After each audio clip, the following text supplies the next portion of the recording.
ಶ್ರೀರಾಮ ಜಯ ರಾಮ ಜಯ ಜಯ ರಾಮ, ಜಾನಕಿ ರಾಮ ಸೀತಾರಾಮ ರಾಮ ರಾಮ. ಎಲ್ಲರಿಗೂ ನಮಸ್ಕಾರ ಸ್ನೇಹಿತರೆ. ಈ ದಿನ ಶ್ರೀರಾಮನವಮಿ ಹಬ್ಬ. ಎಲ್ಲರಿಗೂ ಶ್ರೀರಾಮನವಮಿ ಹಬ್ಬದ ಶುಭಾಶಯಗಳು. ಸ್ನೇಹಿತರೆ, ಏಪ್ರಿಲ್ 6 ಭಾನುವಾರದಂದು ನಾವು ಈ ಹಬ್ಬವನ್ನ ಆಚರಣೆ ಮಾಡ್ತಾ ಇದ್ದೀವಿ.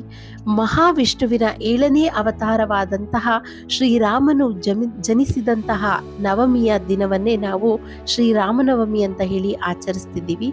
ಈ ದಿನ ಪುಷ್ಯ ನಕ್ಷತ್ರ, ಶ್ರೀರಾಮಚಂದ್ರರು ಪುನರ್ವಸು ನಕ್ಷತ್ರ, ಕರ್ಕಾಟಕ ಲಗ್ನದಲ್ಲಿ ಅಯೋಧ್ಯೆಯಲ್ಲಿ ಶ್ರೀ ದಶರಥ ಹಾಗೂ ಕೌಸಲ್ಯೆಯ ಪ್ರಥಮ ಪುತ್ರನಾಗಿ ಮಧ್ಯಾಹ್ನದಲ್ಲಿ ಜನಿಸ್ತಾರೆ.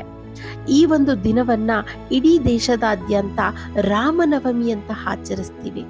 ಹಿಂದೂ ಧರ್ಮದಲ್ಲಿ ಶ್ರೀರಾಮನವಮಿ ಎಂದರೆ ಹಬ್ಬದ ಸಂಭ್ರಮ. ಚೈತ್ರ ಮಾಸದ 9ನೇ ದಿನ, ಅಂದರೆ ವರ್ಷದ ಮೊದಲ ತಿಂಗಳಿನಲ್ಲಿ ಬರುವಂತಹ ಹಬ್ಬ. ನಮ್ಮ ಹಿಂದೂ ಕ್ಯಾಲೆಂಡರ್ನ ಪ್ರಕಾರ ವರ್ಷದ ಮೊದಲ ಹಬ್ಬವೇ ರಘುಕುಲ ತಿಲಕ ಶ್ರೀರಾಮನವಮಿ. ಮಹಾವಿಷ್ಣುವಿನ ರೂಪವಾದಂತಹ ಶ್ರೀರಾಮನು ಜನಿಸಿದಂತಹ ಈ ಹಬ್ಬವನ್ನ ಬಹಳ ಅಚ್ಚುಕಟ್ಟಾಗಿ ವಿನಮ್ರವಾಗಿ ಪೂಜಿಸಲಾಗುತ್ತೆ. ಹಾಗೆ ಈ ದಿನ ಬಂದಿರುವಂತಹ ರಾಮನವಮಿಯ ವಿಶೇಷ ಅಂದರೆ ರಾಮನ ಜಪ. ಪ್ರತಿ ವರ್ಷವೂ ಕೂಡ ರಾಮನವಮಿಯಂದು ಶ್ರೀರಾಮರ ಜಪವನ್ನ ಮಾಡ್ತೇವೆ. ರಾಮ ಎನ್ನುವಂತಹ ಪದವೇ ಬಹಳಷ್ಟು ಪುಷ್ಟಿಯನ್ನ ಕೊಡುತ್ತೆ. ರ ಎಂದರೆ ಬೆಳಕು, ಹಾಗೆ ಮ ಎಂದರೆ ಒಳಗೆ. ರಾಮ ಎಂಬುದರ ಅರ್ಥವೇ ಕತ್ತಲಿನಿಂದ ಬೆಳಕಿನೆಡೆಗೆ, ಅಂಧಕಾರದಿಂದ ಬೆಳಕಿನ ಎಡೆಗೆ ಕರೆದೊಯ್ಯುವುದೇ ರಾಮನಾಮದ ಅಥವಾ ರಾಮ ಜಪದ ಒಂದು ಮಂತ್ರ. ಧರ್ಮಶಾಸ್ತ್ರಗಳ ಪ್ರಕಾರ ಅಯೋಧ್ಯೆಯ ರಾಜನಾದ ದಶರಥನಿಗೆ ಕೌಸಲ್ಯೆ, ಕೈಕೇಯಿ ಹಾಗೂ ಸುಮಿತ್ರೆ ಎಂಬ 3 ಜನ ಪತ್ನಿಯರಿದ್ರು. ಆದರೆ ಯಾರಿಗೂ ಕೂಡ ಪುತ್ರ ಸಂತಾನವಾಗಿರಲಿಲ್ಲ. ನಂತರ ದಶರಥ ಮಹಾರಾಜನು ಋಷಿ ಮುನಿಗಳ ಸಲಹೆಯಂತೆ ಪುತ್ರಕಾಮಿಷ್ಟ ಯಾಗವನ್ನ ಮಾಡಿಸ್ತಾರೆ. ಈ ಯಜ್ಞದಿಂದ ಸಂತುಷ್ಟನಾದಂತಹ ಪ್ರಜಾಪತಿಯು ದಶರಥನಿಗೆ ದಿವ್ಯ ಪಾಯಸವನ್ನ ನೀಡುತ್ತಾರೆ. ಈ ದಿವ್ಯ ಪಾಯಸವನ್ನು ದಶರಥನು ತನ್ನ 3 ಪತ್ನಿಯರಿಗೂ ಕೂಡ ಹಂಚುತ್ತಾರೆ.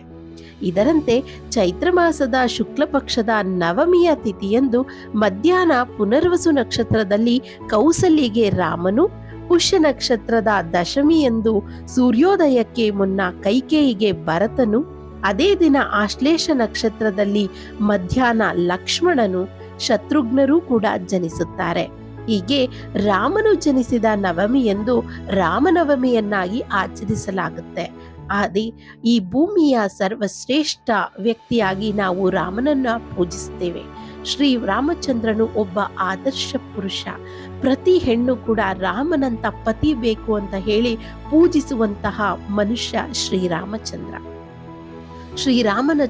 ಶ್ರೀರಾಮನ ಆದರ್ಶ ಗುಣಗಳು ಈಗಿನ ಮನುಕುಲಕ್ಕೆ ಬಹಳ ಆದರ್ಶವಾಗಿರುವಂತಹ ಒಂದು ವ್ಯಕ್ತಿತ್ವ.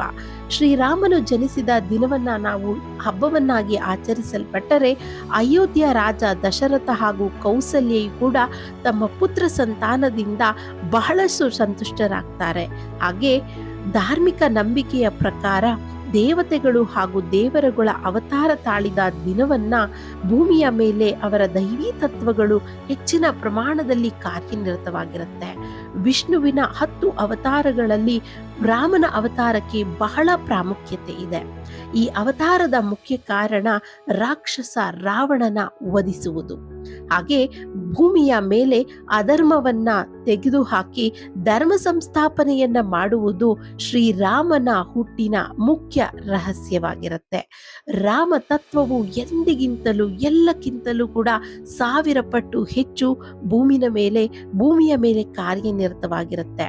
ರಾಮನ ನಾಮ ಜಪ ಮಾಡುವುದು, ರಾಮನ ಉಪವಾಸ ಮಾಡುವುದು, ಹಾಗೆ ಶ್ರೀರಾಮನ ಕುರಿತು ನಾವು ಜಪ ತಪಗಳನ್ನ ಮಾಡೋದು ಬಹಳಷ್ಟು ಪುಣ್ಯ ಫಲವನ್ನ ತಂದುಕೊಡುತ್ತೆ.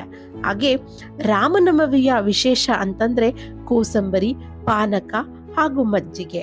ಶ್ರೀರಾಮನಿಗೆ ಇಷ್ಟವಾದಂತಹ ಭಕ್ಷ್ಯಗಳನ್ನ ನಾವು ದೇವರ ಮುಂದೆ ಇಟ್ಟು ಪೂಜಿಸುವುದು ಬಹಳ ಶ್ರೇಯಸ್ಸನ್ನ ತಂದುಕೊಡುತ್ತೆ.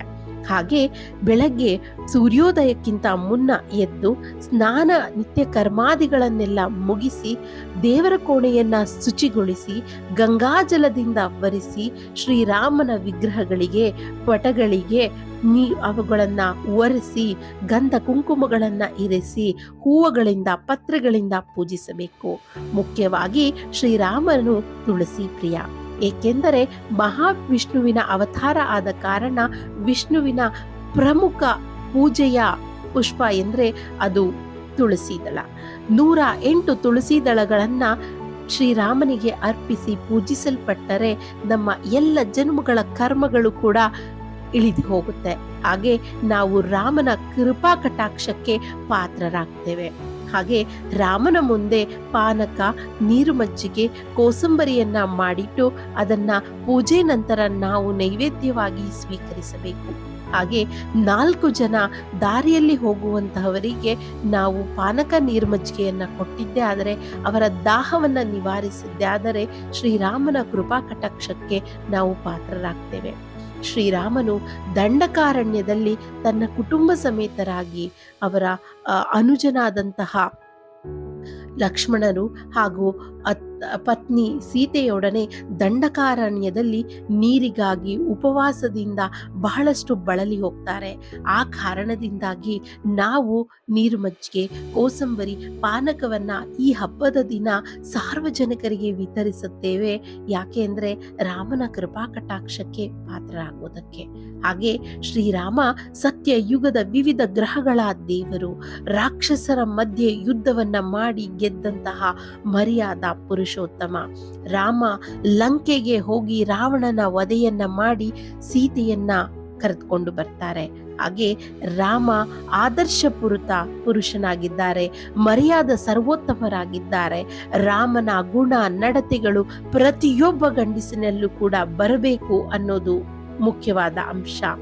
ರಾಮನು ನಮ್ಮ ಆತ್ಮವಾದರೆ ಸೀತೆ ನಮ್ಮ ಮನಸ್ಸು. ಚಂಚಲ ಮನಸ್ಸು ಜಿಂಕೆಯ ರೀತಿ ಓಡುವಂತಹ ಆ ಮನಸ್ಸನ್ನ ನಿಗ್ರಹಿಸುವುದು ಆತ್ಮದ ಕೈಯಲ್ಲಿದೆ. ಹಾಗೆ ರಾಮನಾಮವು 7 ಜನ್ಮಗಳ ಕರ್ಮವನ್ನ ತೊಡೆದು ಹಾಕುತ್ತೆ. ನಾಳೆಯ ದಿನ 9 ರಾಮನ ಹೆಸರುಗಳನ್ನ ಹೇಳಿದ್ರೆ ರಾಮ, ಸೀತಾರಾಮ, ಜಾನಕಿ ರಾಮ, ಈ ರೀತಿಯಾಗಿ 9 ರಾಮನಾಮಗಳನ್ನ ಭಜಿಸಿದ್ರೆ ನಮಗೆ ಎಲ್ಲ ರೀತಿಯ ಪುಣ್ಯ ಪ್ರದಾನವಾಗುತ್ತೆ. ಹಾಗೆ ರಾಮನಾಮ ಅಥವಾ ರಾಮಕೋಟಿಯನ್ನ ಬರೆದಿದ್ದೆ ಆದರೆ ನಮ್ಮ ಜನ್ಮದಲ್ಲಿ ಅಥವಾ ನಮ್ಮ ಜೀವಿತಾವಧಿಯಲ್ಲಿ ನಾವು ದೇವರ ಕೃಪಾ ಕಟಾಕ್ಷಕ್ಕೆ ಪಾತ್ರರಾಗ್ತೇವೆ. ಹೀಗೆ ಶ್ರೀರಾಮನವಮಿ ಕೂಡ ಬಹಳ ವಿಶೇಷವಾದದ್ದು. ಹಾಗೆ ಈ ಹಬ್ಬವನ್ನ ನಿಯಮಿತವಾಗಿ ನೇಮವಾಗಿ ಶ್ರದ್ಧಾಭಕ್ತಿಯಿಂದ ಆಚರಿಸಿದರೆ ಅಂತಹವರಿಗೆ ಒಳ್ಳೆಯದಾಗತ್ತೆ. ಅವರ ಜೀವನ ಬಹಳಷ್ಟು ಸಂತೋಷ, ನೆಮ್ಮದಿ, ಆರೋಗ್ಯ ಹಾಗೂ ಐಶ್ವರ್ಯವಾಗಿ ಕೂಡಿರುತ್ತೆ ಅಂತ ಹೇಳ್ತಾ ಈ ವಿಡಿಯೋನ ಇಲ್ಲಿಗೆ ಮುಗಿಸ್ತಾ ಇದ್ದೀನಿ. ವಿಡಿಯೋ ನಿಮಗೆ ಇಷ್ಟ ಆಗಿದ್ರೆ ದಯವಿಟ್ಟು ವಿಡಿಯೋನ ಲೈಕ್ ಮಾಡಿ, ಶೇರ್ ಮಾಡಿ, ಕಮೆಂಟ್ ಮಾಡಿ. ಹಾಗೆ ನೀವು ಕೂಡ ರಾಮನ ಭಕ್ತರಾಗಿದ್ದರೆ ಶ್ರೀರಾಮ ಜಯ ರಾಮ ಜಯ ಜಯ ರಾಮ ಅಂತ ಹೇಳಿ ಕಮೆಂಟ್ ಬಾಕ್ಸ್ನಲ್ಲಿ ಕಮೆಂಟ್ ಮಾಡಿ. ಎಲ್ಲರಿಗೂ ಧನ್ಯವಾದಗಳು.